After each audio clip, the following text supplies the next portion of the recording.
This man is so weird. After being reincarnated from the rib of a brave, this time he actually asked the goddess to reincarnate him into a hermit crab. That is, the small crab that likes to live in empty snail shells, and the goddess didn't hesitate to agree. However, in order to prevent him from being eaten by other creatures as soon as he appeared, the goddess added some settings to him. But even so, less than 3 minutes had passed, and he died again and returned here. The goddess was very curious about how he died, so she plugged the data cable into Jack's head and began to review his life. Since Jack had memories from birth, he successfully survived in the dangerous sea. Then he was picked up by the brave and started a fantastic adventure. And this was all because when he was reincarnated, the setting the goddess added to him was to form a bond with the brave and become the bravest weapon of the brave. Relying on these two settings, Jack also became the strongest hermit crab. However, after Jack split the mountain ridge and cut through the clouds, one day the brave suddenly became intelligent.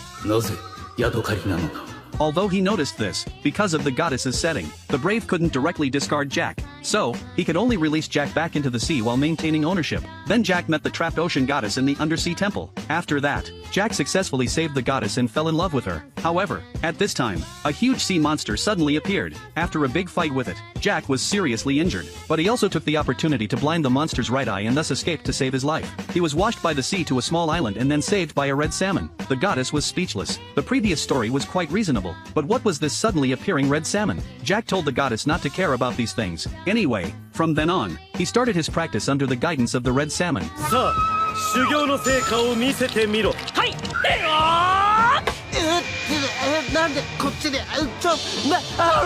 Just like this, at the cost of the red salmon's life, Jack successfully learned an ultimate move. After that, he also successfully defeated the sea monster and saved his girlfriend. Seeing that the ocean goddess actually regarded a hermit crab as her lover, the goddess wanted to complain about the ocean goddess's strange hobby. But the next second, Jack and the ocean goddess were about to have their first kiss, and then the ocean goddess suddenly vomited blood and died directly. It turned out that as the exclusive weapon of the brave, Jack could only be equipped by the brave. Anyone else who wanted to equip him would suddenly die. Regarding this, Jack blamed all the faults on that brave. So he found the brave and had a duel with him, but they fought for a long time and it was hard to tell the winner. Finally, they could only reconcile after recognizing each other's strength. After that, Jack and the brave decided to join hands to defeat the Demon King. So the brave gave all his power to Jack. But unexpectedly, after losing his power, the brave was soon killed by the Demon King's subordinates. Fortunately, in the end, Jack also successfully defeated the Demon King with the ultimate move. Although Jack brought peace to this world, because he was just a hermit crab, the world never wanted to recognize his identity as a brave.